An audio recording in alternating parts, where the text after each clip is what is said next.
Hello, everyone, and welcome back to the E-Tribe. This is Isar Meitis, your host.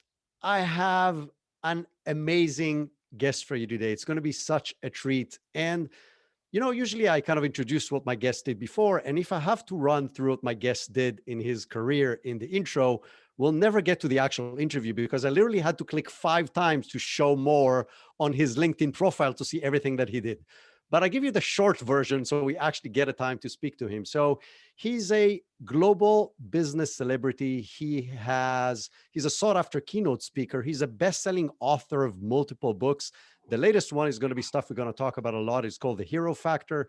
He has been a celebrity judge on The Celebrity Apprentice. He sold and bought more than 250 companies, which is more than I think I bought and sold socks in my entire life. He was the chief marketing officer of Kodak in one of the most amazing points in history of business, not just of Kodak. And he's a family man. He's a farmer. He loves being outdoors. He's a huge believer in serving others and in people. He's a real mensch. And currently, he is the chairman and the CEO of the C-Suite Network.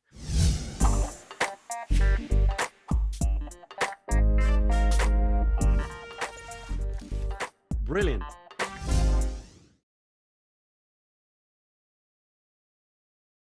I really find Kodak's story as one of the most fascinating business stories in history.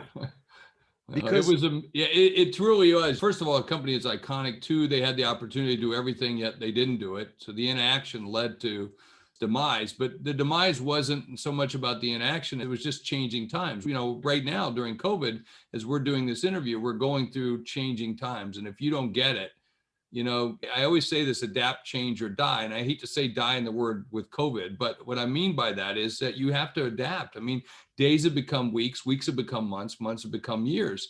And so for us to be able to make these big shifts and to realize your business is now digital, period, end of story. Even if you have an offline component, even if you have a brick and mortar component, it has to be digital. Even if you're a restaurant, you had to learn to make foods that travel well. You couldn't just have places, and all these things have great opportunities for you. On March 13th in 2020, I turned to the team and said, this is big. It's going to be worse than 2008. We have to go help people be business first responders. And they said, what's that? And I said, whatever we say it is, because our goal is to help business and get them back on track. That's what the C-Suite Network does. And so I'm so glad that we did it. We ran into the fire. We ran into the pandemic in a massive way to say, look, we're going to change in it. And by the way, it made our business better. We grossed more money than we did before. I didn't make as much money. Never have I worked so hard to make so little. Okay. Let's be clear, right? Yes. But nonetheless, I survived. I didn't lay anybody off. And I'm going to come out of it close to, 100 times X where I was a year ago. And that's amazing. But I learned that from Kodak. I learned that from the lessons I learned at Kodak, which was don't wait, run. Even if it's run away, run.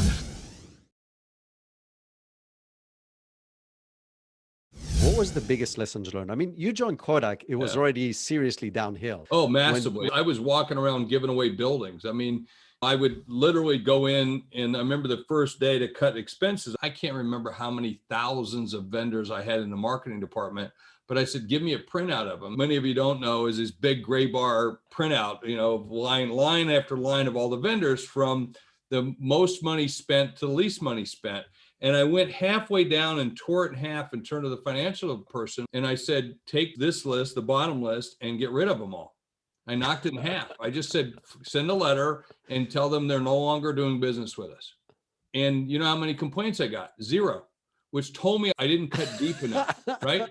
And so the lesson I learned about Kodak was the speed of which you had to go do things and not ask for permission and just go get it done. Knowing full well I made huge mistakes. Trust me, I really screwed some stuff up.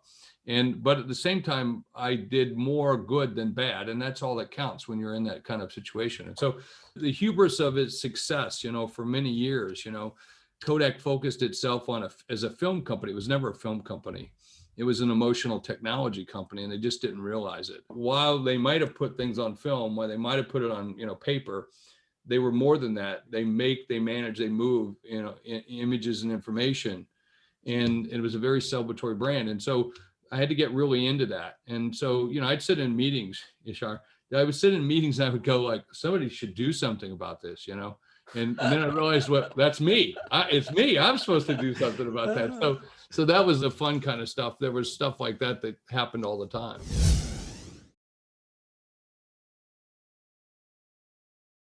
The other lesson that was real important for me to keep in mind, or the mantra to the team, was what's above the line and what's below the line. So above the line meant everything that was outbound activity. Okay. And when I got there, 76% of our costs were below the line, which were meaning eating up an administrative heavy cost and stuff. By the time I left, I had flipped that 4 years later. And that was one of the kind of the driving values. And so when you say, what did you learn? It's those core principles or driving values, what I call the conditions of satisfaction, right? What are the conditions of satisfaction that we're going to operate at? Not the values. Values are company statements, how we do it, the way we do it, how we treat each other. But this is just the operating procedures, the SOP, the core things that are going to drive us are based upon these kinds of, conditions of satisfaction. And so I had to get those very clear, very quickly. And I would do those in a number of different ways, when I stepped in, we were spending $100 million a year on the Olympics, Do you know how many rolls of film you have to sell? Or how about this? You know how many digital cameras you have to sell worldwide at a 10% margin to pay for 100 million? Well, the answer is there's not enough cameras manufactured in the world per year to pay for that. Yeah. And when you look at a figure like that and say, why are we doing this? I had to turn immediately in the first few days I was there and say, we got to cancel it. Act fast. Once you figure it out, like it's clear cut, like this is good, this is bad, this is where I want to go, this doesn't get me there, cut it off. Yeah, it's not an emotional thing. You're not raising a child, you're running a business. So if it's hurting the business, if $100 million to the Olympics is not really helping you, but actually hurting your bottom line, don't spend it.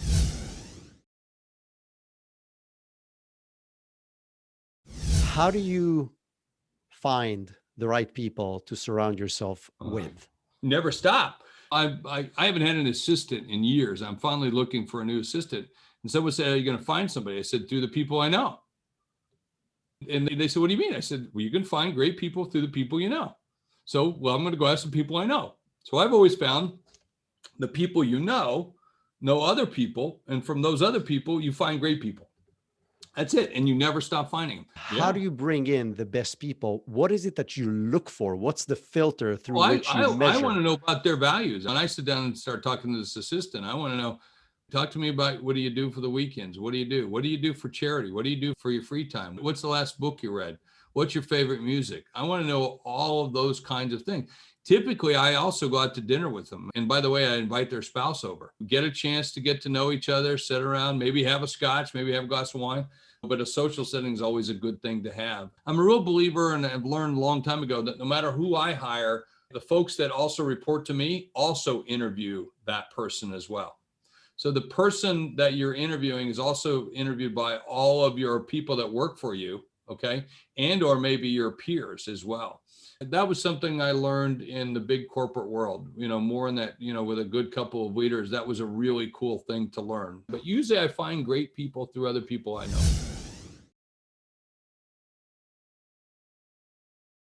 I heard that the Hero Club people invited you like several years before you ever showed up. Is that true? Yeah, I blew it. I blew it. I kept thinking they were trying to ask me for some money for political candidates. So I kept turning this billionaire that owned it. I thought he wants a political contribution. So there goes, that's why I always make sure I take everybody's calls. And you never know, there's a pony in there somewhere. So you should always be receptive to what, not so much put it through the lens of what you normally put it through the lens, but think about the opportunities that might be out there. Yeah. At the end of this, now you're a big part of that organization. You play a major role. You wrote a book that became a bestseller. Walk me through what happened in that meeting, right? The first time you did come.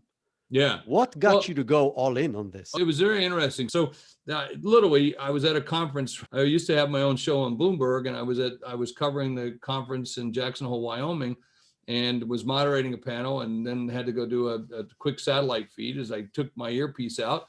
Rob Ryan came up to me and put his finger in my chest. I thought, oh crap. And now here's what he's going to ask me. And he said, give me $1. And I said, what do you mean give you $1? He says, give me $1. And I'm thinking, what's a billionaire need $1 for? Does he need a soda or something? So I reached in my pocket, I had $1. I gave it to him. He says, you just bought the Hero Club, which I said, well, what the hell's the Hero Club? And so he then told me the story about how he got this group going, and he built it up to a few 20, 30 people. And that weekend, I actually went fly fishing in Jackson Hole, Wyoming. And you stand in a river, fly fishing, you get to think a lot. And I got thinking about that. And on my 4-hour trip out of the park, I called my son and I said, we have to create a pledge. He goes, what do you mean? I said, this Hero Club's got something, but we have to make it a pledge. We have to make it where people sign a document that says they will operate their business with hero values. And we found out that companies that operate their business with hero values, that they put people above profits, they put their business above the community, where they serve the environment, they serve all aspects of taking care of their own. They grossed more money than anyone else in their industry. They netted more money than anyone else in the industry. They had employees who were more engaged. They had customers who were happy, vendors who wanted to do business with them. And when they walked through the community, people would say, there goes a hero leader. And not that they wanted to be a hero, it's just that's what they did. And they made their company hero companies, where everybody knows who they are. That's a phenomenal way to be able to run a business. So this guy named Rob Ryan, who sold his company for $20.4 billion back in 1996. And when he sold it, he set aside a percentage of the company for all the employees. And so making the single largest number of millionaires ever created in one day, just phenomenal. No, it hasn't even been surpassed. And, in fact, that number hadn't surpassed itself until Microsoft bought LinkedIn back in 2016. So here it is 4 or 5 years later, and it's still a number that's really holding. So, and he gave a percentage of the company away. He didn't have to.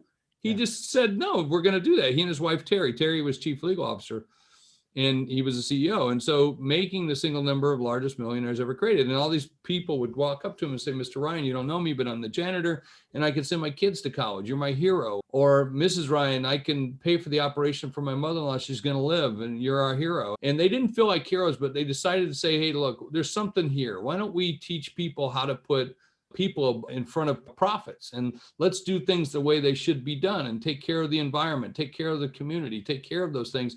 At the same time, it does more and more for business. I find this so inspiring. And my previous boss in the travel company that got sold a couple of years ago, he was like that. Yeah. And one of the amazing thing about these kind of people is that they don't want to be known for it. Like he would just give do it everywhere, all the time, to organizations, to individuals, to people. He cut the shares of his company when it got sold to, I don't even know how many people, but many, many people benefited from that sale, which again, he didn't have to do. Well, there's companies doing it right now. I mean, think about during COVID, there were people who, didn't get laid off.